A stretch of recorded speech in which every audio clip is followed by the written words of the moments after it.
Ladies and gentlemen, we are live! I'm Jerry. I'm Kevin. And I'm Tom. It's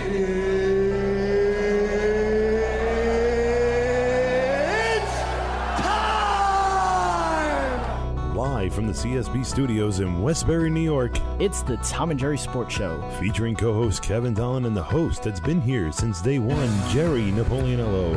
On Zeno Radio and on All Noise Radio. Tom and Jerry Sports Show live on Zeno Radio, All Noise Radio, and the Live 365 app. I'm Jerry Knapp. He's Kevin Donlin. Thanks for deciding to spend your afternoon with us. We got a wild hour of sports talk for you, including Mets, NFL Week 6, NFL officiating, and probably the worst play I've ever seen on the gridiron, and much, much more. The number to call, 605-562-7085. Press 5 to be heard live. Let's start off with the Tom and Jerry Sports Show 60-second summary. That's right. The Mets are absolutely the hottest team in MLB Playoffs. They take the first two games of the NLCS, beating John Lester on Saturday and beating the expected NL Cy Young, Jake Arrieta. Mets have beaten Zach Greinke twice, Clayton Kershaw once, and now John Lester and Jake Arrieta. Daniel Murphy has been the savior for the Metropolitans. He's homered in 3 straight postseason games. That's in the air to right. That's pretty deep. That ball is gone. Daniel Murphy has struck again. Mets and Cubs come back to Chicago tonight for Game 3. DeGrom and Kyle Hendricks on the mound for their respective teams at an 8 o'clock start. The Blue Jays get on the board in a huge way after the Royals took the first 2 in Kansas City. The series shifted to Toronto. They did the bats ever wake up for the Blue Jays as they win 11-8 in Game 4. And today at 4 o'clock as Chris Young and R.A. Dickey take the mound. Monday Night Football NFC East rivalry game, Giants and Eagles first place on the line. The game did not go as the Giants would have liked at all after the Giants drove right down the field with ease in the first drive. It all went downhill after that. Giants were totally out of sync. Eagles take this game 27-7 to share the lead for first place. Still over here with Beckham, some safety help as well. Manning working the other side. It's picked off. Nolan Carroll. Pick 6 Eagles. Giants play host to another division game this week coming up against the Dallas Cowboys. And I'm Kevin Dolan, and that was your Tom and Jerry Sports Show 60-second summary. We are going to start off with the Mets and Cubs. Mets have taken the first 2 games, as you were saying, and they've just been the hottest team in this MLB playoffs. There's really no team that's hotter. Yeah, there's nothing short but impressive for the New York Mets. They have played unbelievable in the first couple of games of this series, both being at home. And I think, the games being in Citi Field was definitely a huge advantage for them. I think this is a ballpark that favors the Mets in their pitching, and great performance so far from them. Especially beating the pitchers that they've beat. I mean, the first 2 games, you go up against John Lester, you go up against Jake Arrieta, who's obviously probably going to win the Cy Young this year. Now they're going up against Kyle Hendricks. You already got past your hard part. And they won both. Well, it looks like you're looking at, when you see someone like Jake Arrieta, you're looking like the next Clayton Kershaw. Clayton Kershaw having a hard time in the playoffs, and Jake Arrieta the same. His starts, even against the St. Louis Cardinals, were very ineffective, despite the fact they still won that game, but they gave him a lot of run support. Obviously did not get that run support against the New York Mets on Game 2.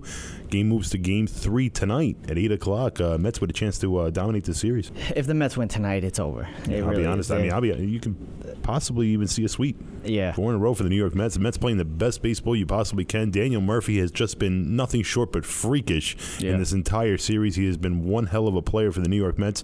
Someone they might have to go ahead and sign in the near future. Well, I was hearing reports, I think it was yesterday, that the Mets don't intend on re-signing Daniel Murphy. It doesn't just come down to this playoffs, okay? This is the same team that went out and got somebody like Carlos Beltran after having one good postseason. Yeah. You got to remember, Daniel Murphy for the past 3 years has been a 300 hitter. He is not a home run threat. He is not the home run beast that he has actually been in this playoff. And obviously he's adding that to his arsenal, especially in the clutch, in the postseason against very tough pitching. This is a 300 hitter. He is a career 300 hitter. He's one of the guys in the beginning of the season when I talked about the New York Mets, the Mets having 2 300 hitters to start the season, even possibly 3, with David Wright himself and Michael Goodire. And I said from the very beginning, the New York Mets needed a 40 home run hitter to get them over that hump. They definitely had the pitching.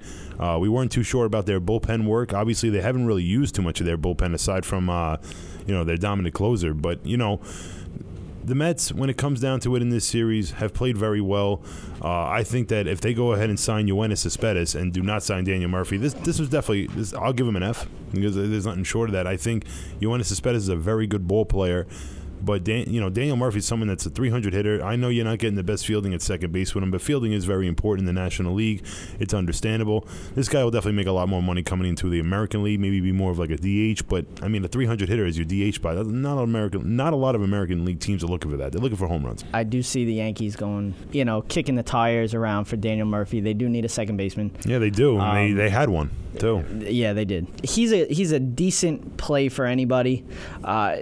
He hasn't really shown what he's showing in the playoffs, his whole career, really. But he's always been a 300 hitter. He's a very good hitter. He knows how to go opposite way. He knows when to pull the ball. He is a very, very good hitter. He's, obviously one of the best hitters the New York Mets have in their lineup, especially right now. With the Mets, the whole Cespedes and, Daniel Murphy, I think I think the only one that they could sign is Daniel Murphy.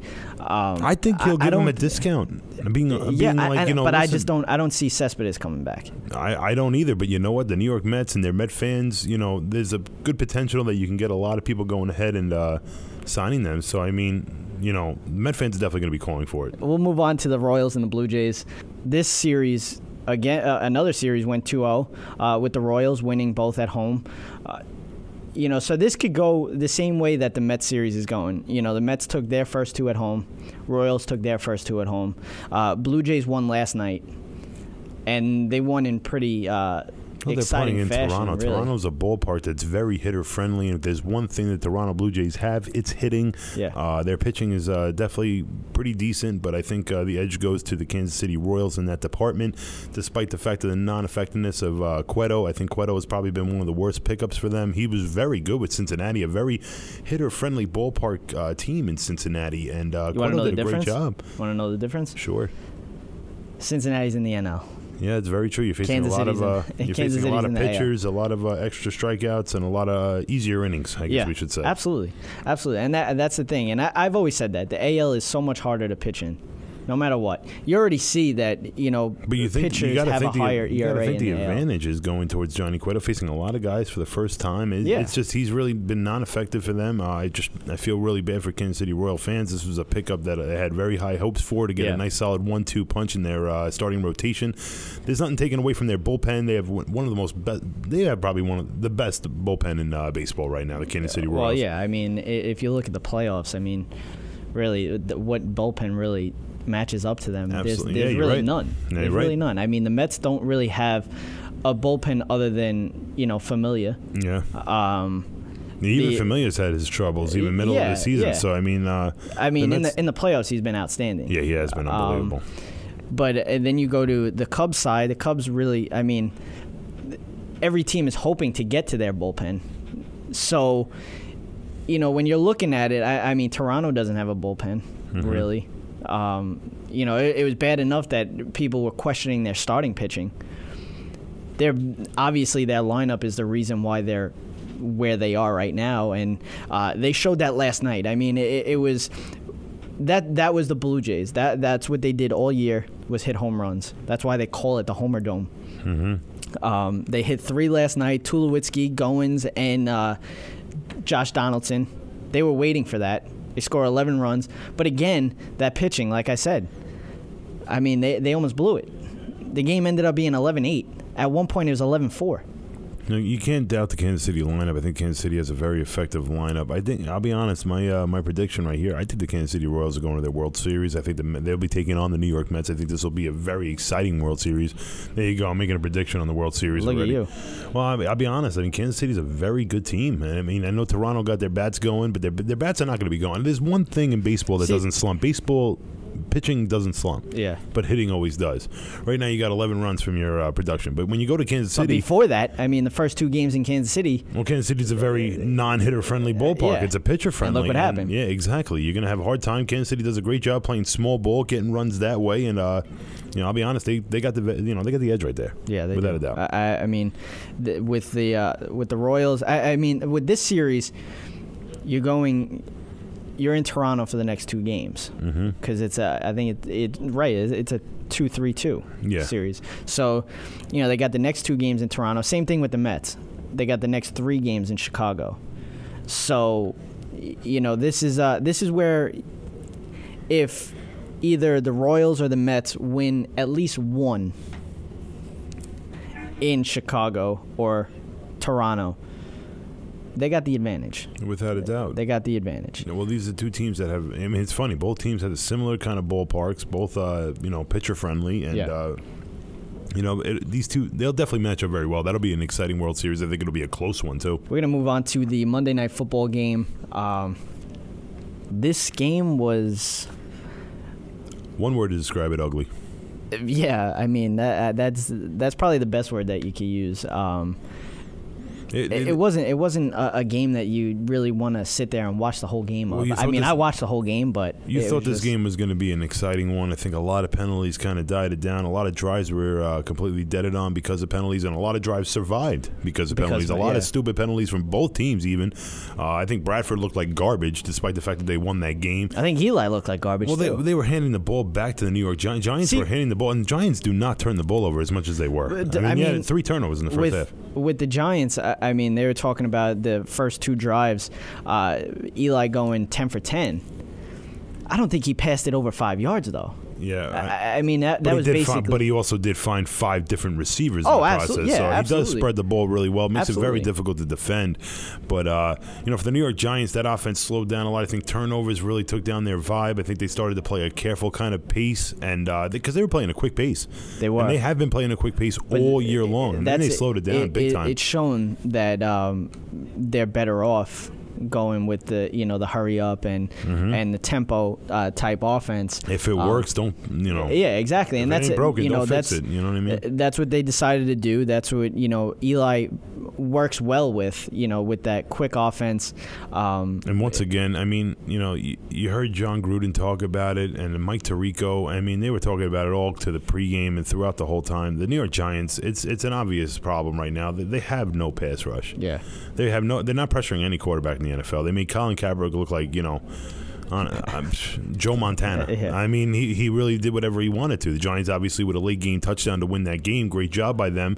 Again, this offense has been superb for the New York Giants. It's been all Eli Manning. I mean, Eli Manning he just threw his first pick last week. He's played unbelievable despite these fourth quarter collapses. But I mean, you could fault that on the head coach and on your defense. Your defense couldn't stop anybody in the fourth quarter. Okay, Tom Coughlin's still trying to throw the ball in the fourth quarter despite the lead. You got to run that clock out. Yeah. Half the battle with this is getting that clock down. Even with this, with their offense, they're not running the ball as well as they want to, and he's putting the ball in Eli's hands. Too much. Yeah, I mean last week he had 54 passes. I'm a strong believer in the NFL, especially with how close the competition is. You cannot throw the ball with leads in the NFL. You really can't do constant throwing when you have a lead.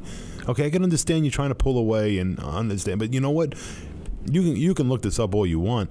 Most of the time, the teams that try to throw the ball too much, especially come in the fourth quarter, you're going to find a way to lose. You're not killing the clock. You have that lead. This is what you were playing for. Now you got to manage the game. And you know what? If you have no faith in your running game with a lead in the fourth quarter, then obviously there's a problem in the locker room. Yeah. There's a problem with your head coach. He's obviously not making the right decisions. Just ask the Seattle Seahawks because they've had a big problem in the fourth quarter. And I'll tell you exactly why. It's because they have not been able to run the football. We're going to keep talking about this game when we get back. Our take on a wild Week 6, some previews for Week 7, and what in the world were you thinking kind of play up ahead on the Tom and Jerry Sports Show.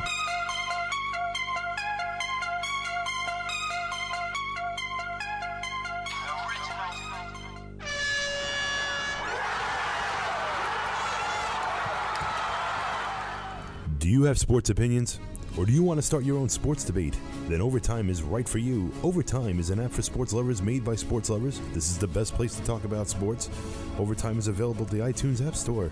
Be a part of something big and help us take the game to OT. Overtime. The game never ends.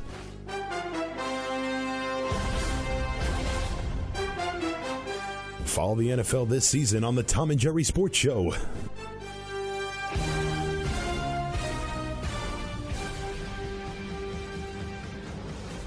Tom and Jerry Sports Show featuring Kevin Donlin live every Tuesday on Zeno Radio and re-airs Wednesdays and Fridays at 5 p.m. Eastern on All Noise Radio and the Live 365 app. Follow us on Instagram at Tom and Jerry Sports Show and join the conversation on Twitter at TNJ Sports or visit our website at tnjsports.weebly.com or call in to 605-562-7085. Press 5 to be heard live. Every ounce of my blood, every breath in my lungs, won't stop until I'm phenomenal. However long it takes, I'll go to whatever lengths. It's gonna make me a monster though, but I'm never sane. We are back, and we were going to continue with the NFL and basically a recap from Week 6 of the NFL season. The Atlanta Falcons on Thursday night played in New Orleans. Yeah. And New Orleans came out with a little bit of a shocker on this one. Atlanta coming into this game 5-0, and New Orleans just stomping on that record with the win 31-21. I mean, they had the lead from the very get-go and did not look back. No. Drew Brees was, Drew Brees managed this game very well. Drew Brees threw for 312 yards in the Saints win over the Falcons on Thursday to increase his average to 304.9 passing yards per game against Atlanta. That's the highest passing yards per game average by any player with at least 10 games against one team in NFL history. I'll be honest, I haven't seen the Atlanta with a good defense in over 10 years, to be honest, in itself. Atlanta's really not had a strong defense, especially in the past couple of seasons, especially under Matt Ryan. You kind of feel bad for Matt Ryan at this point. Matt Ryan is a very, very good quarterback, good game manager. And he's obviously had weapons the entire time, even with he's Tony always Gonzalez. had weapons, yeah. and that's the one thing. I mean, you're giving praise towards Matt Ryan. The guy's never had a defense. I will always go up against Matt Ryan because I don't think he's that good with the weapons that he's had. For him to not be able to do something with that, even without a good defense, is against him. And trust me, I know how it is to not have a good defense, to have a good quarterback, and not be able to do anything with it because I'm a Dallas Cowboys fan. Well, you can see people arguing with the same point that you're pointing out right now with Tony Romo. People said, "Oh, Tony Romo hasn't won anything," but it has a lot more to go into. No, I'm the same way. Yeah. But the thing is with Matt Ryan, he's had Tony Gonzalez, he's had Julio Jones, he's had Roddy White. He's had no defense. He really hasn't had a good solid. He had one good defense 1 year. 1 year, I'll give him credit, and they actually made the playoffs that year. Obviously, they didn't advance far beyond that, but their defense has just been a struggle from the very get-go. I mean, he's always had weapons. There's no arguing that, but obviously, Atlanta 5-0 could be potential as a pretender this season with their 5-0 record. Their defense has obviously had their troubles right now. Can Matt Ryan keep up with it? Like we said, we're not sure right now. Yeah, out of the undefeated teams, I had them probably ranked last, right? One of the last. I have Denver as last. Oh yeah, understandable. Denver only last because their offense out of all of them isn't the best. It is probably the worst offense out of the undefeated teams. Mm-hmm. But I would have Atlanta right above them. I have the Patriots, the Packers, Carolina. Bengals too. But I have Carolina over the Bengals. I think the Bengals have kept themselves the most healthy out of any other team. That's the really game have. we're going to go into next. Bengals win 34-21. When we talk about the Bengals, you talk about a team that really hasn't dealt with any injuries. I mean, not just offensively and big time defensive play. This team has not lost a single player on the O line, has not lost a single player on the D line. And when you're going ahead and you're playing in the crunches like that, It's not hard when you got a full powerhouse team that has looked good from the very get-go, and they really haven't dealt with any injuries whatsoever. And a big reason why they're 6-0, best start since 1988. Yeah, well, they had a start in the 1975 of 6-0 and the 1988 season 6-0 as well. This is probably the best Cincinnati team that we've seen since, the Carson Palmer, Musa Muhammad. Actually, Musa Muhammad wasn't even on. It was TJ Houshmandzadeh. It was one of those, God, even the commercial couldn't pronounce his name, so I don't blame it. Cincinnati obviously playing great football right now. Buffalo didn't have their starting quarterback, Tyrod Taylor. I mean, they put in E.J. Manuel, who I thought played a great game. Yeah, he didn't play that, he didn't play that bad at all. No, I think the defense, once again, was exploited for the Buffalo Bills. This is a defense that everyone expected to be very, very, very good, and this is the second time they've given up a lot of yards. Yeah. I mean, a lot of yards. Yeah. Rushing the ball, passing the ball. Buffalo's having a hard time stopping people, despite the fact that powerhouse defense and Rex Ryan, and right now they got to find a way to turn things around. Buffalo looking like they could be towards the bottom of the AFC East right now. But moving on, we go on to the Denver Broncos squeaking by the Cleveland Browns. Yeah, this was a very close game. Obviously, the score shows it. Denver wanted to lose this game. They gave them basically, and so did Cleveland. The way Cleveland handled this game very bad. I think Cleveland had an interception late in this game, and we're in field goal range. Found a way to get out of field goal range, and this is late in the game. I think he got sacked twice in a row. Yep. That took them out. Well, they ran the ball. They ran the ball into an outside run. Now you got to remember, you're in field goal range. You want to try and go right up the gut. So basically, knowing that, showing that you have no faith in your offensive line. And the Browns have a very good O-line, so I don't know why they didn't run this ball right up the gut. Play it safe. Yeah. Try to catch like 4 or 5 yards. That's really all they needed. They wound up losing about 15 yards on this drive, including the sack. Yeah. And it wound up being a punt for the Cleveland Browns. Denver got the ball back, threw an interception. This was just an ugly game. I mean, it went back and forth. Even the interceptions that he had, I mean, one of them wasn't that bad, but I mean, the one that he threw where he tried to lob it over the defense. I mean, that was disgusting. Well, I talked about it last week. Cleveland's got a very good defense. Yeah. Well, they really do. They have a very, very good defense. Underrated. Josh McCown doesn't look that bad. I mean, he definitely could have played better towards the end of that game. Well, absolutely. You got to be able to find guys late in the game, crunch time. This credit to him. Listen, Denver has one of the best defenses in football right now. I give them the best defense. I mean, to keep them 6-0, the way that Peyton Manning's been playing, it just shows you how good they are. And I mean, a stat that I thought I was pretty sure that I read, and I may have read it wrong. No, you might be right with this one. The Broncos' defense has scored more points than their offense, 85-54. That's incredible. I mean, right now, Peyton Manning looks human. Peyton Manning looks human. Peyton Manning looks like he needs. I actually. I don't know who the article was by, but I remember hearing about it, and I was reading about it slightly. I didn't actually read the actual article, but reading about the article and what it was all about. And they're talking about Peyton Manning. And basically, with Peyton Manning, you see he just got this comeback win. He just came back, great performance, led his team to a win. And they would show him after the game in the locker room. And it's just, you start to feel bad for him. Now, this is you could say, this is the NFL quarterback. He's the prime time of the NFL, commercials, got all the money in the world. But they show him after the game's over, and he needs help taking his pads off. He can't even bend over to get his own cleats taken off. I mean, the guy's in pain. He's a 40-year-old quarterback, 39, whatever you want to call it. He is an old man now. He's dealing with a lot of pain. Neck surgery, yeah, back exactly. surgery. He's gone through it all, and you just start to feel bad for this man. This is a Hall of Famer. I think this could be the last year that we're ever going to see Peyton Manning. And I'll be honest, you're never going to see a quarterback like Peyton Manning ever again in the NFL. You really won't. I know Andrew Luck's up and coming, and he's got he's starting to read defenses, and you got someone like Tom Brady in the NFL right now. You're never going to see anybody like Peyton Manning ever again. I mean, this guy was incredible. This guy could look at your defense and dissect it left and right. Knew where the blitz was coming every time. This guy was a genius. Hard count, the whole nine. He had everything going for him. He still is a genius. Yeah, he really is. He's still showing that. It's just, you could tell he's a step slower. And this is because of the old age, the injuries and everything. And all the credit out to Peyton Manning. One of the best quarterbacks I've ever seen. Definitely 100% a future Hall of Famer. But moving on. Controversial call in this one. Chicago and Detroit going into overtime. Detroit wins this 37-34. But the talk of this game was the Golden Tate touchdown that probably shouldn't have been a touchdown. And I don't like. I mean, the NFL says that the language for this rule is right. They love it. Blah blah blah. this is one of the dumbest. Like, I mean, how can you say that this is a touchdown? And now, obviously, everybody knows that I'm a Cowboys fan, and I am gonna, with this call compared to the Dez Bryant catch, is absolutely ridiculous.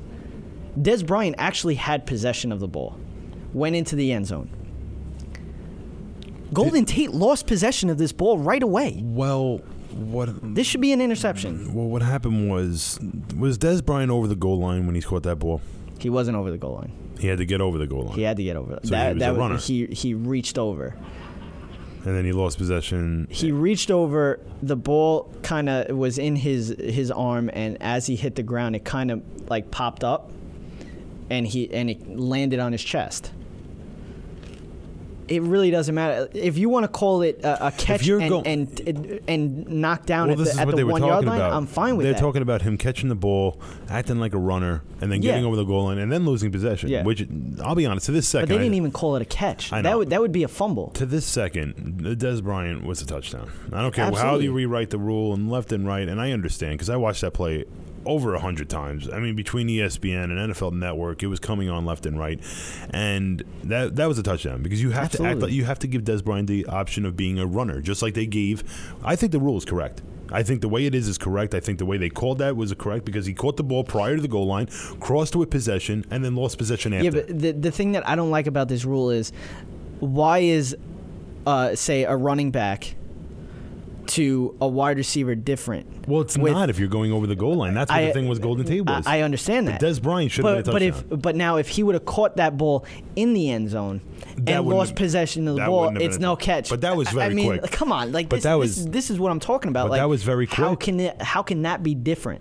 How can that be different? How can a guy that's catching it outside of the end zone, trying to run into the end zone, all he has to do is put the ball over the line, it's a touchdown. Yeah. But a guy catches it in the end zone, loses possession of the ball, it's no touchdown. Because you have to complete the catch. No, you have to complete the catch. I understand that, but if you're running across the plane of the end zone, well, that's what they're teaching defenders now. And you lose possession of the ball, it's still a touchdown. They're teaching defenders that. Like, listen, this guy needs to catch the ball and he needs to go down with possession of the ball the whole nine, just like on the corner of the end zone and with the out of bounds. I think it's so stupid on how they have this. Well, Golden Tate was counted as a runner, and just like Dez Bryant should have been counted as a runner, but that rule wasn't written yet. That's the problem. It got written after. I understand that, but it just even like the Calvin Johnson call, like 2 or 3 years ago, he was already over the line. I understand. He caught that in the end zone, but this is what I'm talking about, like how he comes down with it and loses the ball. Then it's well, they're teaching receivers now. I mean, I understand what you're saying. It's just stupid all around. It really is a stupid rule. I think it should be the same thing overall. It is. I think it's pretty straightforward now. I think what happens is they're going to determine the ref on the field if a guy's counted as a runner or not. Now, if you catch the ball prior and you're running through the end zone, now all you got to do is reach over, because what happens is they're teaching these defenders, let's hit the ball out. Let's make it. But if they have possession before they go across the goal line and then it's hit out after, that's a touchdown. Yeah. Because they had possession before they got over the goal line. But I understand what you're saying. That Dez Bryant should have been a touchdown. To this day, I'll tell you, it should have been a touchdown, 100%. It's just the rule wasn't written like that yet. Yeah, I mean, it was a terrible call. Before I get a little bit more heated, let's move on. Houston beats Jacksonville. We're not even going to get into this game. It was a very, very boring one, despite all this scoring. Houston played a great game, I guess. I don't. I mean, 31-20. Moving on, Kansas City, Minnesota. Kansas City loses this game 16-10. Another kind of boring game. Then we have Washington and the Jets.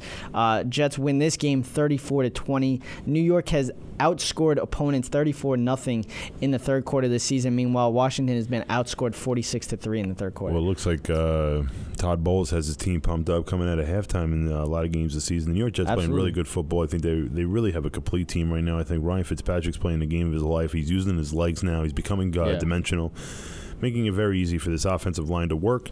And very exciting showdown against the New England Patriots this Sunday. Yeah, Arizona, Pittsburgh. This game kind of surprised me, and I know it definitely surprised you. I was wrong.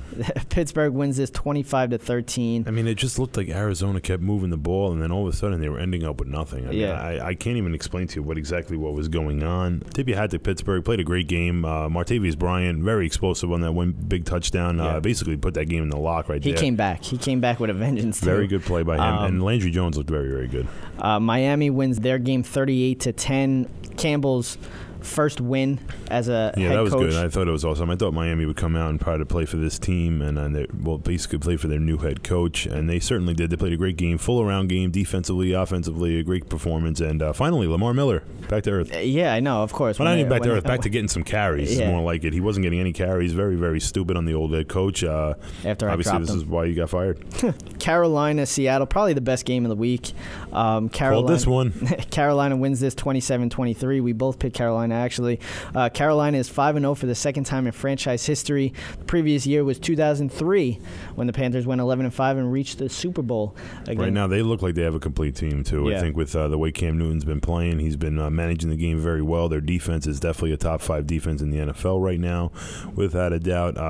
And they're certainly playing like it. In Seattle, obviously, their offensive line struggles continue. Russell Wilson gets sacked a couple times late.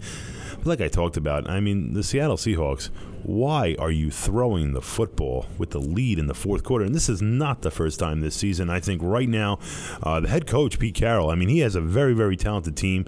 I know this man's won a Super Bowl, but he is really asking to be fired from the Seattle Seahawks right now. And honestly, if I was a fan of Seattle, that would be my number one target right now, because between the trade to get rid of Max Unger, basically lose your entire offensive line, bringing in Jimmy Graham, you're not even utilizing him. And obviously, this should be a point in practice. Like, obviously, this guy is not becoming an impact because you did spend a lot to get this man. You spent out a first rounder, a very valuable first round, especially with the season you're having right now. You're having a 500 season at best right now.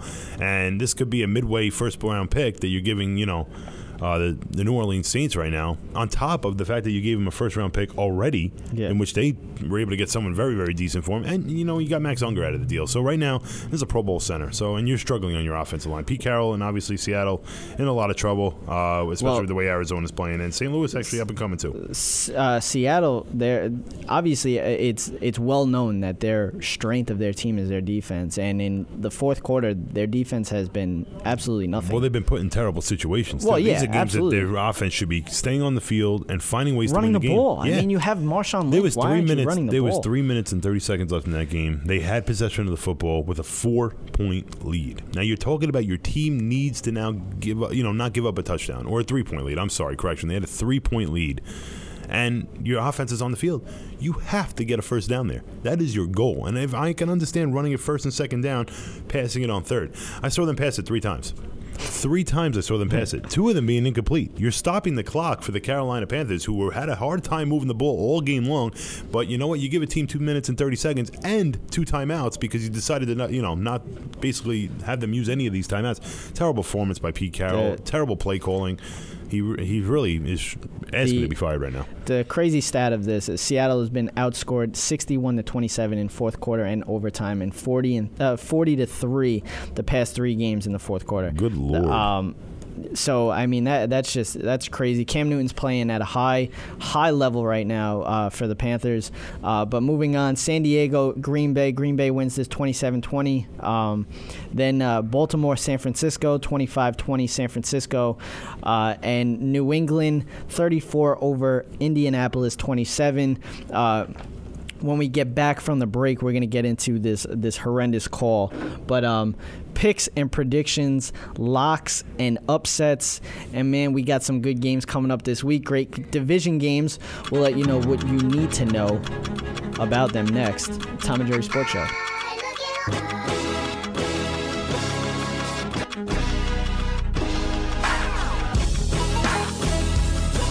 Tom and Jerry Sports Show featuring Kevin Donlin live every Tuesday on Zeno Radio and re-airs Wednesdays and Fridays at 5 p.m. Eastern on All Noise Radio and the Live 365 app. Follow us on Instagram at Tom and Jerry Sports Show and join the conversation on Twitter at TNJ Sports, or visit our website at tnjsports.weebly.com or call in to 605-562-7085. Press 5 to be heard live.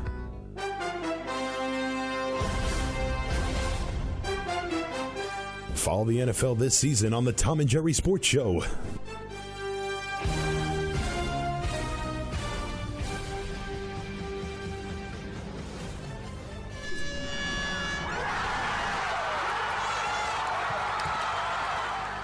Do you have sports opinions?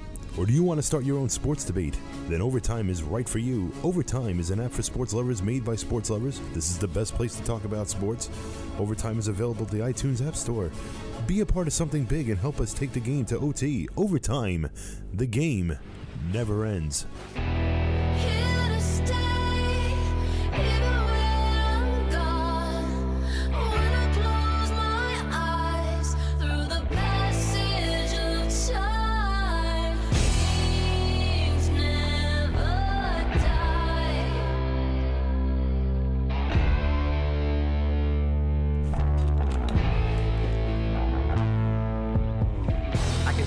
Drumming in the trumpet song. The Tom and Jerry Sports Show picks and predictions, featuring simulated results from Madden 16 for Week 7. We are back, and before our picks and predictions, we wanted to talk about this disgusting call or play call, whatever you want to call it. It was really gross. You talk about it. It makes me sick. I'm getting nauseous talking about it. This play basically just shows how desperate the Colts were in this game. Between that and the onside kick, it was just embarrassing. They didn't think that they could actually stick with New England Patriots, which is kind of sad because you had Andrew Luck back. You basically have the team that you got that crappy defense still. So but this play was not supposed to be hyped. Basically, this play was only supposed to be kind of a drawing offside kind of play. It didn't work. Don't ask me how you're going to draw a guy offsides with that. Basically, you had a center and a quarterback. The center was Whalen, who's a wide receiver, if I'm totally correct on that. And he hiked the ball. And it just, overall, it was a stupid play. I mean, we really don't have to get that much more into it. It was horrendous. And I don't know what Chuck Pagano was doing. And this is just kind of adding to the fire under Chuck Pagano's seat. He's definitely on the hot seat. And it just got worse with that call. Yeah, I mean, I'm back. I actually had to run out for a second and basically just gag a little bit because that play was disgusting. It was probably the worst play you'll see all day, all night too. I mean, it was really awful. A terrible play call. It just basically showed desperation from the Indianapolis Colts. It was disgraceful. But we're going to get onto our picks and predictions. I don't even want to get on this play anymore. It was a lot of people talking about it already. I don't even know. Every time they talk about it, it makes no sense to me. The play just overall makes no sense. So, but moving on, we go on to our picks and predictions and. Starting off on Thursday Night Football live from San Francisco, California, it's the Seattle Seahawks and the San Francisco 49ers. And my pick for this one, no doubter, must win for the Seattle Seahawks. I think San Fran is god-awful. It'll be a good game, but I think Seattle pulls away. They just because of desperation, they really need to win this game. Yeah, I'm going with Seattle as well, especially after the loss that they had to Carolina. I think they'll come back and play pretty well in this game. Again, it is an away game, so it could possibly be a good closer one. Than it'll be a good one, but I think San Fran's defense is clearly not the same as Seattle's. I think Kaepernick finds a way they're going to lose this turnover battle, San Fran, and I think that'll be their demise. Yeah. Moving on, we go on the Dallas Cowboys, the 2-3 Dallas Cowboys. Not a lot of people expected that, taking on in the Meadowlands against the New York Football Giants. Well, let's be serious. They're 2-3 just because Romo's out. Yeah, they'd probably be. Sounds like a typical Cowboy fan over here. They'd probably be 5-0 with Romo under the helm. I mean, let's be serious. Who's your pick, biased? I'm not picking this game. I don't blame it. And the New York Giants is my pick only on behalf of the fact that basically Dallas is struggling with injuries still. But I think the defensive side of the Dallas Cowboys could hold on with the Giants. I'm really taking this because the Giants are at home, but this is a game that can go either way. What's the difference? What are you talking about? Oh, if they're home or not. I mean, the Giants have played better in Cowboy Stadium, and the Cowboys have always been played better in MetLife. I'm one of those. I don't see the history. Well, being you a should big see impact. the history. Well, I mean, history shows they play each other 2 times a year. The history shows that Tony Romo was in those games. Okay, that's all I'm going to say. Well, actually, Kitna played one of those games in it was in MetLife. Yeah, it's true. I was in the audience for that one, and I saw Kitna win that game. So. All right, well, I mean, the Cowboys did win that game. Well, I can understand, but I mean, it's gonna I'm be not tough picking for the this game Cowboys. though, so we might as well move on. I don't know what to expect from Castle. That's the only thing, and that's why I'm going to lean towards the New York Giants. But this is a game that can go Anything's either better way. than Whedon. I mean, let's be serious. It can go either way. The Giants need to. I mean, the Cowboys need to get their running game going. I think the Giants are really skeptical against the run. So basically, I'm going to go Giants. You're speaking with Jerry and Kevin. We are taking calls 605-562-7085. Press 5 to be heard live. Remember to join the conversation on Twitter at TNJ Sports or at our website, tnjsports.weebly.com. The next game, Buffalo at Jacksonville.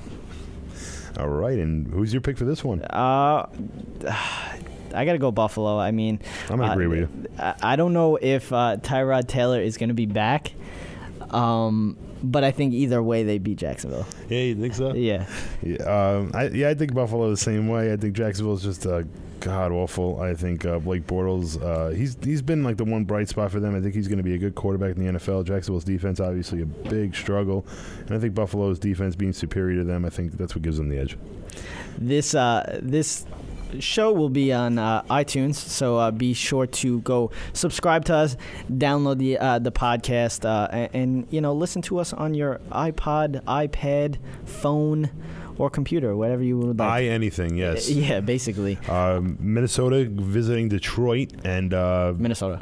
I understand. I'm going to go away for you with this one. I think Detroit comes back and wins. Because they're home? Yes. Yes. I mean, it always comes down to that for me. I'm one of those. I mean, I think Jacksonville, could be a good game because they're at home. And obviously, you don't know if Tyrod Taylor is going to play. But, Detroit, again, Matthew Stafford obviously looking much better this week. Took him to tell you to take him in your daily fantasy leagues. Hope you listen to me because then you want some money. But, obviously Minnesota's a tougher defense. Probably not going to want to do that again. But, I'm going to go with Detroit. I think Detroit's defense can match up to Minnesota's this week, especially be at home with the crowd behind them. And that's my pick. New Orleans and Indianapolis. At Indianapolis. Can you say high scoring? Yeah, that's a definite. There's no defense in this. New Orleans defense did play well against Atlanta. Yeah, they were able to maintain them to some degree. But, Atlanta was killing themselves with penalties at the same time. So, I'm probably going to go have to go no doubt. You got to go Indianapolis on this one. I think even with Drew Brees and company, I think just obviously, not by much, but I think the Indianapolis defense is definitely much better at stopping the run.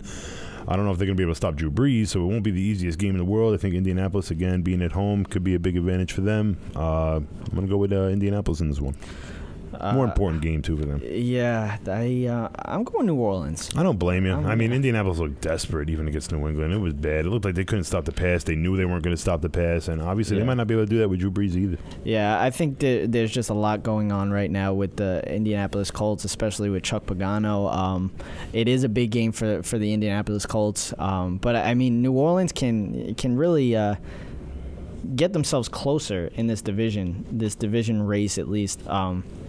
They're not obviously going to catch up to Carolina, but if Atlanta keeps playing the way that they are, I'd have to put, the New Orleans up there. They have a chance. This is a big game for them. If Drew Brees can play to what he's been playing. No, 100%. This is a dome game. Drew Brees definitely excels on in the dome. It's going to be a good one. It really is going to be a close one. I just really think that Indianapolis is more desperate right now. It really depends. If Chuck Pagano decides to go ahead and do another fake, whatever the hell that was, against New Orleans, then New Orleans got a chance. So, but moving on, we're going to go with the Pittsburgh. They're going up against Kansas City in Kansas City. Kansas City surprising 1-5 start. Obviously, the loss of Jamal Charles. Their offense looked just the way I expected them to look without Jamal Charles in their lineup. And I expect a little bit more of that. I think Pittsburgh's defense is actually very, very questionable. But with the loss of Jeremy Maclin and Jamal Charles, Kansas City's running out of playmakers for their team. Very, very low scoring in this one. I think I got to go Pittsburgh. Even with Landry Jones, I think they have a better chance of beating Kansas City. Kansas City's giving up passing yards to everybody. Yeah. Next up, we got Houston and Miami. Not a game that you want to watch. You want to pick anybody for that game? Or? You got to go with Pittsburgh, I guess. Yeah, I think either Mike Vick or Landry Jones, and maybe even Ben Roethlisberger will be in this game. So you have no idea. But either way, I'm picking the Pittsburgh Steelers, no matter what, whoever's under center for this game. 100%. We move on. Houston visiting Miami now, and these games, man. I'm probably going to go Miami. I think Miami comes out strong again for that new head coach. I think Houston continues to play like crap. And obviously, I didn't even see Houston really be too intimidating. I think DeAndre Hopkins is the biggest threat on that team right now. Miami going to be able to actually guard this man. Hopefully, they can get a pass rush on Brian Hoyer. And the Houston defense just doesn't look like they're even up to par with anybody. This is going to be a very low-scoring game as well. I think it can go either way, but I'm going to lean towards Miami. And take a guess why. They're home. Yes. I have to go with Miami, too. I think they played pretty well under Campbell's first game as a head coach. I think they're different. And he's a different kind of coach. I mean, Philbin's kind of that laid-back kind of guy. Campbell's that fiery type coach, and I think that's shown. But moving on, we're going to go to the one of the top games of the week. The New York Jets flying to New England to play Tom Brady and the Patriots. 5-0, Tom Brady and the Patriots. Wow. New England's been very, very good. I have to go New England with that. Psych. I would never go New England in this one. I'm going to be biased. Go with the New York Jets. I think the New England Patriots have not seen a front line like they will see with the New York Jets. And I think that with the 3 rookie offensive linemen, which people don't even talk about with the New England Patriots, I think we can get to Tom Brady just as much as Dallas was able to in that game. Except we're not going to have Brandon Weeden at quarterback. We're going to have Ryan, the genius Harvard grad Fitzpatrick out there, and hopefully he can lead us to a win. I really like Fear the beard. Fear the beard is right, man. Guy's moving like he's 20 years old now. I know. I didn't know he had those kind of wheels. Hey, he's definitely earned this starting spot for the year, though. Oh, I'll give him the credit. He's definitely earned it. He's playing well. Ivory's playing well. Brandon Marshall's playing well. Their defense is playing well. Darrell Revis is showing that he's still the top, if not, number one cornerback in the league. And you know what? But the one problem in this game for the Jets, I'm picking New England just because the way that they've been playing. And you picked the Giants, so I'm picking the Patriots. Well, I'll be honest. But the one problem in this game is Buster Skrine. I was just about to say that, actually. Is he playing in this game? Yeah, they're going to need him big time, obviously, to guard all those threats that the New England Patriots are going to be throwing at the New York Jets this weekend. Really comes down to whether or not Buster Skrine can come back and play this game. Yeah, he'd probably be covering either Edelman or Amendola. One of them. But, yeah, and that's a big loss if he's not going to play in this game. He had a concussion last week, so we'll see if he passes the protocol and makes it back. It all depends on the player. I mean, you had Sean Lee had a concussion, ended up playing the next week, or on the other hand, you had Luke Kuechly who missed 3 weeks, with a concussion. So. It's definitely a toss-up, whether, he plays in this game or not. But moving on to his old team, the Cleveland Browns, against the St. Louis Rams in St. Louis. We got a 2-4 team going up against a 2-3 team. I'm going St. Louis, yeah. Well, let me guess, because they're home. Yeah. I think the only home team I didn't take was New England. Yeah. I think I'm going to go with Cleveland, just because I like how McCown's been playing. St. Louis has been struggling, really. Yeah, they look like they've had their troubles. And St. Louis, this is a tough game because you don't know what kind of game you're going to get out of St. Louis. Are you going to get the St. Louis team that went ahead and took on the Arizona Cardinals? Are you going to get, it's just they're an up and down team. They play better against better teams, at least. Basically, yeah. So, I think this is one of the games that they probably lose. But moving on, Atlanta and Tennessee. I think Atlanta comes back to the win column, and yeah, without a doubt. I mean, after their first loss to New Orleans last week, I think they come back with a win, especially after that loss. I agree 100%. Tennessee looks lost out there. Moving on, we got Tampa Bay visiting Washington. This is a tough one. Yeah. I'm going to go Washington. I think Jameis Winston is a turnover machine. I think, 2 weeks ago he got away with a couple of turnovers. Basically, I think he was down by contact on one of them, too, and this was Jacksonville. And obviously, Jacksonville had no problem scoring on Tampa Bay, and I expect Washington to do the same. Yeah, Washington, for, 1 point in that game against the Jets, it kind of looked like it was going to be a closer game than we actually thought because of how bad the Jets' turnovers were in that first half. Mm-hmm. But I think you got to go with I think you got to go with Washington. Yeah, without a doubt. I mean, Washington's defense is definitely not one of the worst in the league. They're okay, and I think Tampa Bay's really got one of the worst in the NFL right now. I think Jameis Winston's a turnover machine. I think Washington, just like they were able to draw turnovers for the New York Jets, will probably be able to do the same for Tampa Bay. Oakland and San Diego. I'm probably gonna go Oakland. I think Oakland pulls out the upset on this one. Yeah, I think I got to go with San Diego in this game, actually. Understandable. Big game for both teams, division game. Yeah, definitely. And Oakland is just, I thought they were going to be better than they actually are. And they've just been playing bad. I think Antonio Gates has a huge game in this game. Of course, like because, we said. I mean, basically we've been going with the tight ends for every team that's playing Oakland. Yep. Sunday Night Football, we got Philadelphia taking on Carolina, the 5-0 Carolina Panthers, and this is where I'm going. I'm thinking they're gonna get they're gonna be taking off right now. I think Phillies gets the big win on the road, and they knock off Cam Newton and the Carolina Panthers. Absolutely. I gotta go with Carolina. I understand. 5-0 at home. It's understandable. Cam Newton's been playing out of his mind. You just always think there's always a time for a team to. I thought Cincinnati's time to get knocked off was going to be just about now, but obviously there's Carolina's having a great year right now. Their offense hasn't looked anything really too commanding. Sam Bradford's still been a question mark for the whole season, so I can understand where you're going. I just think Philly's going to somehow be able to find a way to get this win. Monday Night Football, Arizona and Baltimore. I think Arizona just blows out Baltimore in this game. Me too, but I mean, you never know what kind of Arizona team you're going to see. So, I mean, it really comes down to what kind of Arizona team you really are going to see. Baltimore obviously having trouble on both sides of the football right now. They're probably one of the worst teams in the NFL. The Tom and Jerry Sports Show presents the Lock of the Week for Week 7.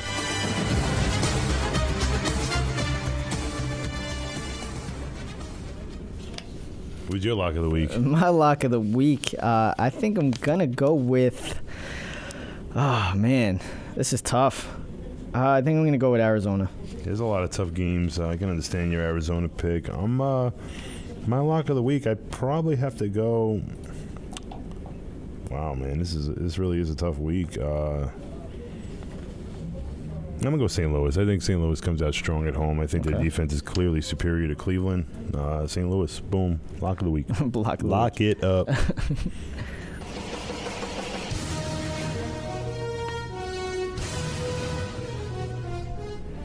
It's time for Jerry and Kevin's Upset of the Week for Week 7. Upset of the week. Man, this is another tough one. I'm going to go with New Orleans over Indianapolis, if you even want to call that an upset. Yeah, I'm going to go with my upset of the week being the Oakland Raiders. And I'm not sure if I'm out of my mind with this one, but Oakland goes into San Diego and upsets the San Diego Chargers.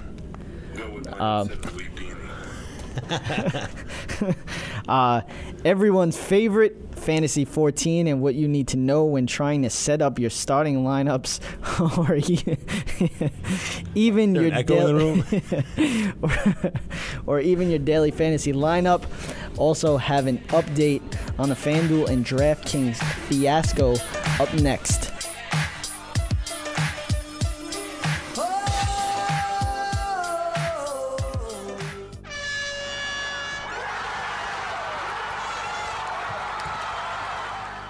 Do you have sports opinions? Or do you want to start your own sports debate? Then Overtime is right for you. Overtime is an app for sports lovers made by sports lovers. This is the best place to talk about sports. Overtime is available at the iTunes App Store. Be a part of something big and help us take the game to OT. Overtime. The game never ends.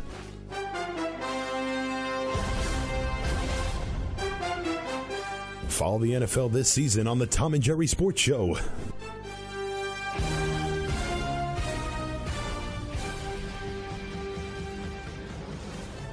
Tom and Jerry Sports Show featuring Kevin Donlin live every Tuesday on Zeno Radio and re-airs Wednesdays and Fridays at 5 p.m. Eastern on All Noise Radio and the Live 365 app. Follow us on Instagram at Tom and Jerry Sports Show and join the conversation on Twitter at TNJ Sports or visit our website at tnjsports.weebly.com or call in to 605-562-7085. Press 5 to be heard live. I will fight till I take my last breath. I got the heart of a warrior, the heart of a warrior. I've been down, I've been out, and I've been. Yeah. I got the heart of a warrior. Believe. The heart of a warrior. Yeah. I never back down. Yo, born fearless. The Tom and Jerry Sports Show Fantasy 14.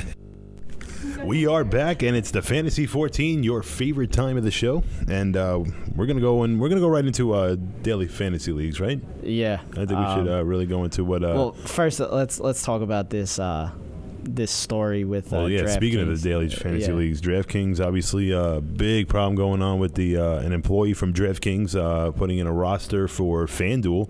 And obviously winning $350,000, which is a lot of money, folks. And there's a big problem going on right now. They think this man could have had a lot or a little bit of inside information on this matter. And could have been a big problem for both websites right now under review, and for good reason. But for me, when I see this story, I see, basically, an employee who gets a lot of information. Understandable that the information gets put right on his lap. I'll give him that. But at the same time, this is also information that anyone can learn. Anyone. I mean, if you look at the right side, you'll learn anything this kid had. Obviously, he had it in his lab, but any kind of information will be given right to you as well. So, well, the thing was, he did receive data about, roster-wise, I guess. But he did it after he locked in his roster. I don't even know how that could be proven, to be honest. I don't either. I think this whole story is stupid. But I mean that's just our that's just our update on that whole thing going on.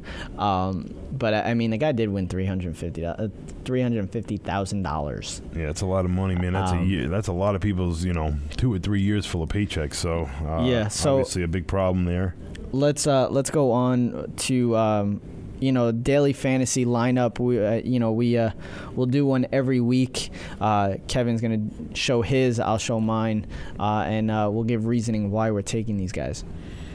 Starting with me, hopefully last week you listened to some of the advice. Phillip Rivers, Matthew Stafford being the top Fantasy two quarterbacks. Guru. Damn right, baby.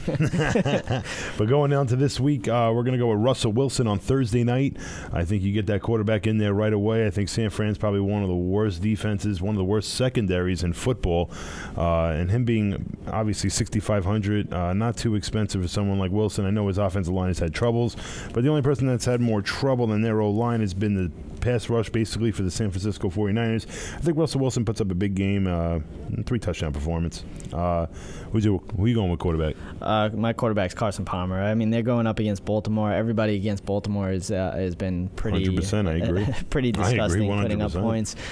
So yeah, I'm definitely going with Carson Palmer.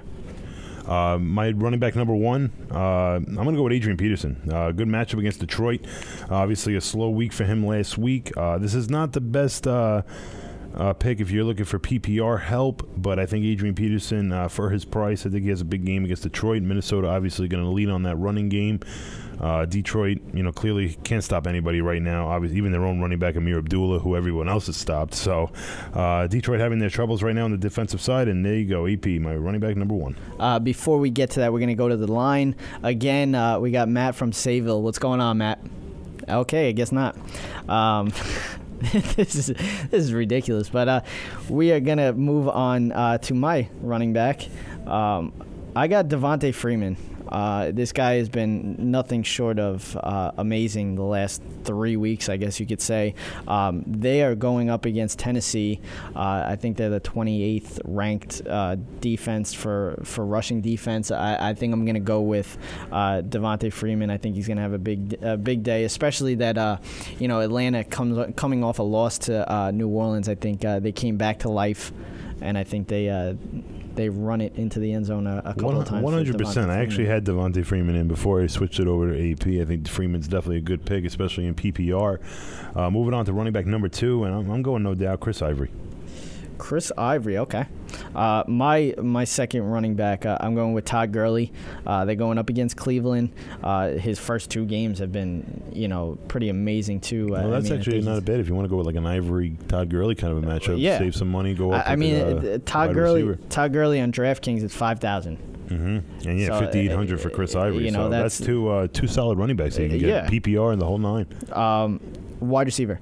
Wide receiver number 1 for me will be, actually he's my most expensive one. I went really cheap on wide receiver, John Brown on Arizona. Okay. Again, like we talked about, Baltimore's defense being a question mark. Their secondary is god-awful, being 31st in the league against the pass, against the receiver, more importantly. No doubt, John Brown. I am going to go with his counterpart, Larry Fitz. I think they both have big games, to be honest. And he's actually my most... Actually, no, Devontae Freeman's my most expensive, but he's my second most, 7,400 on DraftKings. I think, like you were saying, Baltimore, is just their defense is just bad. I think Carson Palmer matchup, without a doubt, eats them up. And either way, I think the combination of Carson Palmer and either one of them, John Brown or Larry Fitzgerald, I think you're going to double your points pretty big in this week. But your second wide receiver? I'm going to go with the wide receiver from the Indianapolis Colts, Dante Moncrief. I looked at him. I definitely looked at him. I think there's a lot of options in Indianapolis this week. So, obviously, you don't know who's going to get these touchdowns. Will it be T.Y. Hilton? Will it be Andre Johnson? Andre Johnson, obviously, is beyond his years at this point, despite that 2-touchdown effort a couple of weeks ago. T.Y. Hilton, obviously, dealing with injuries every other week. He's slowed down by a little bit. You could tell he's clearly not getting the most targets. Most targets going to Dante Moncrief right now. Yeah. And rightfully so. He's T.Y. 5,200. Got his first touchdown last week, right? Yeah, first to the year. And I think Dante Moncrief might have 3 or 4 now. So Moncrief, obviously a great option at 5,200, and he is my running back number 2. My wide receiver number 2. And I am going to go with Martavis Bryant.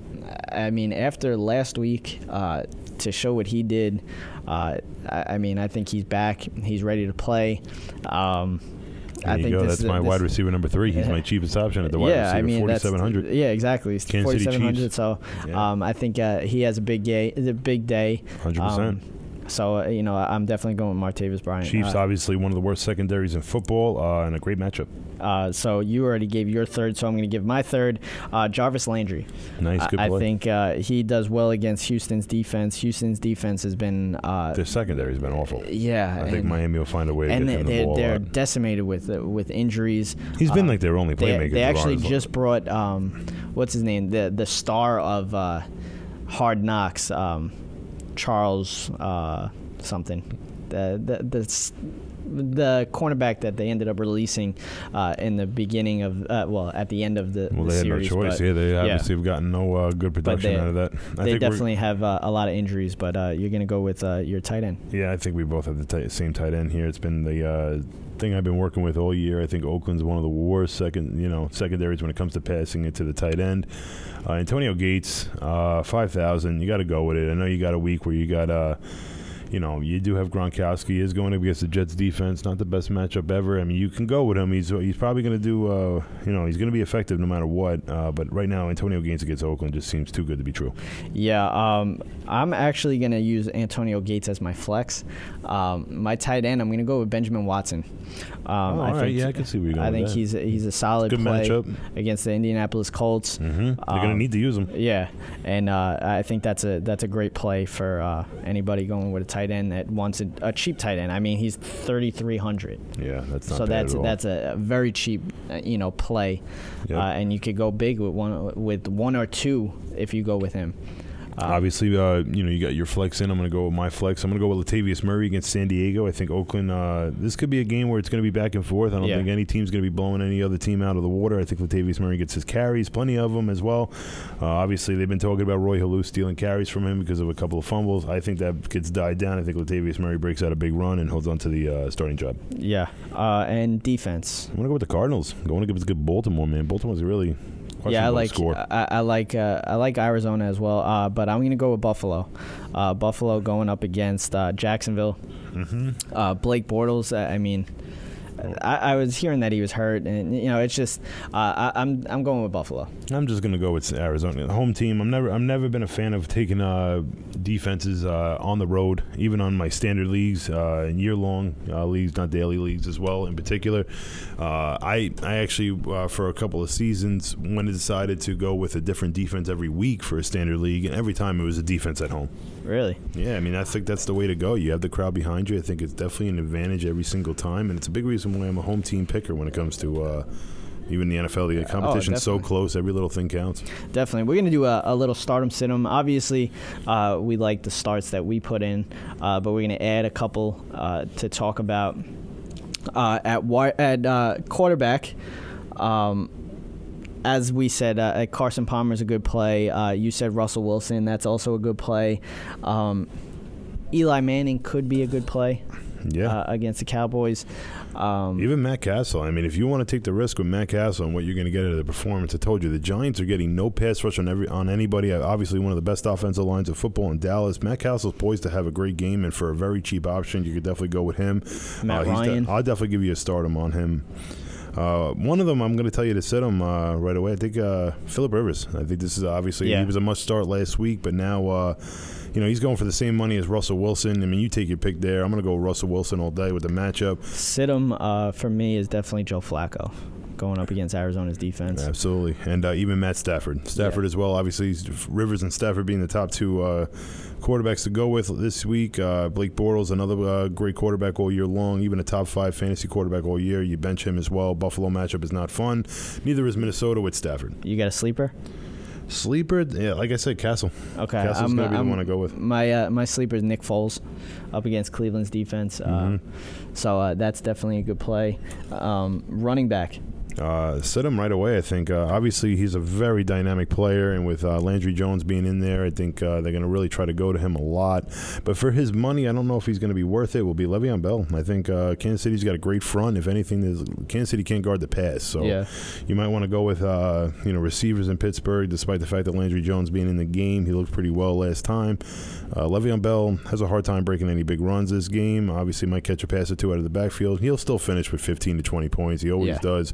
But is he worth the 8,400 to get that 15-20? I could find different ways to get you that 15-20. Oh, definitely. My plays, obviously, Devontae Freeman, as we said. Basically the running backs that we used, but also adding maybe Chris Johnson to that. LaShawn McCoy, too, could be a good play. Yeah.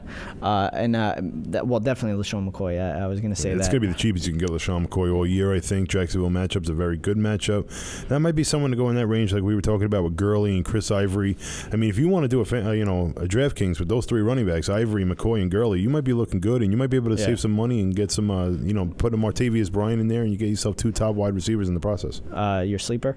My sleeper of the week is going to go, running back again. Those 3 running backs are cheaper options, obviously. So in order to do, I'm probably gonna have to go with Kendrick West. This is someone that I liked last week. Obviously, I said that he had a tough matchup, so it wasn't gonna be easy to get production out of him.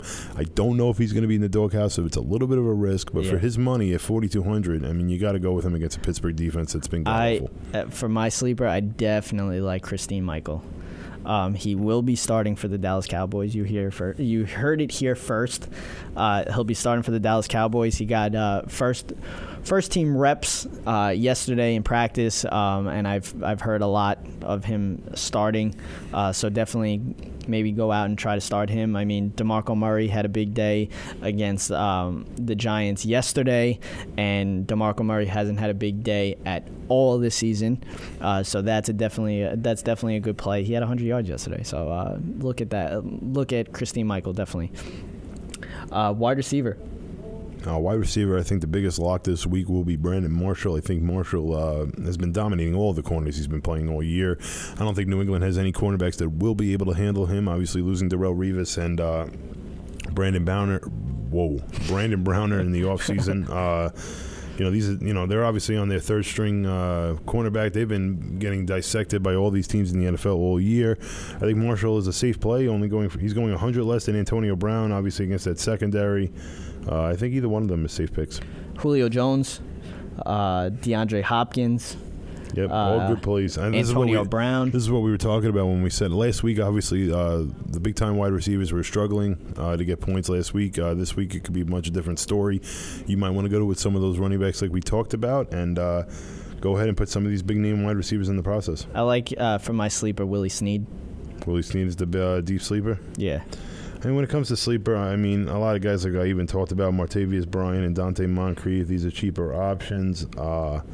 Willie Snead being a good option. He's going for a very cheap price, very good matchup.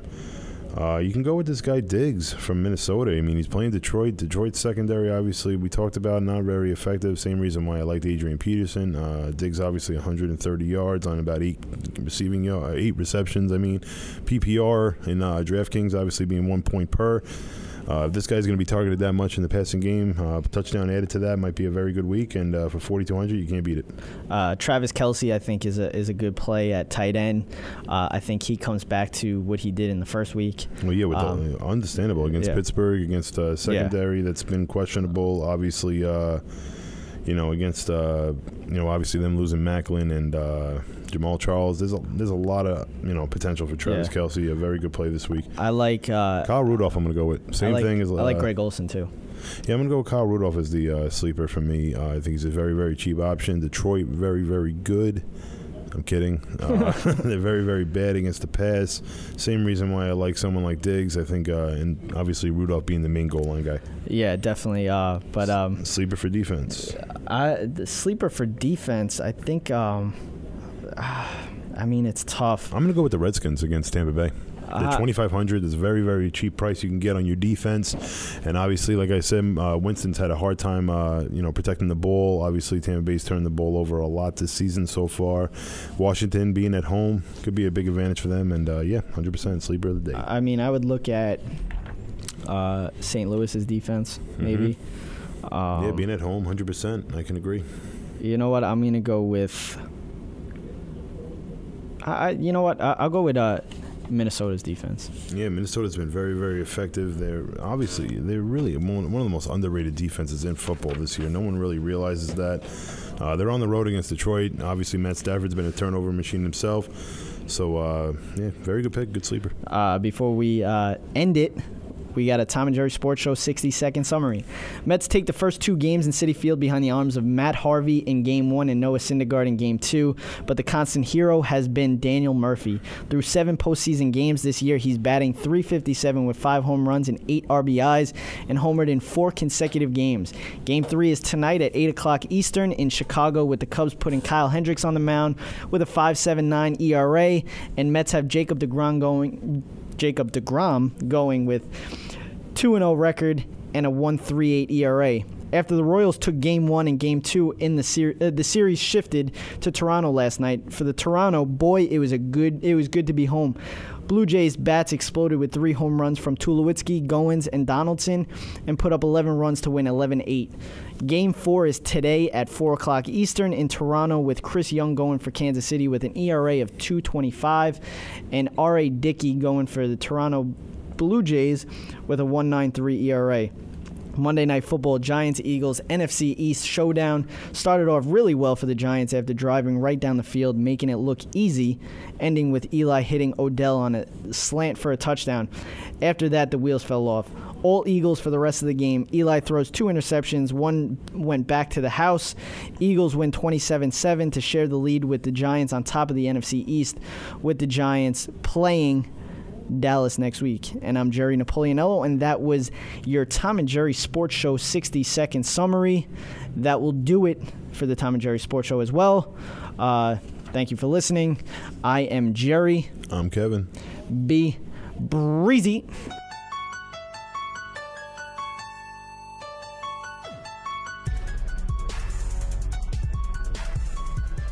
Thanks for listening to another episode of the Tom and Jerry Show.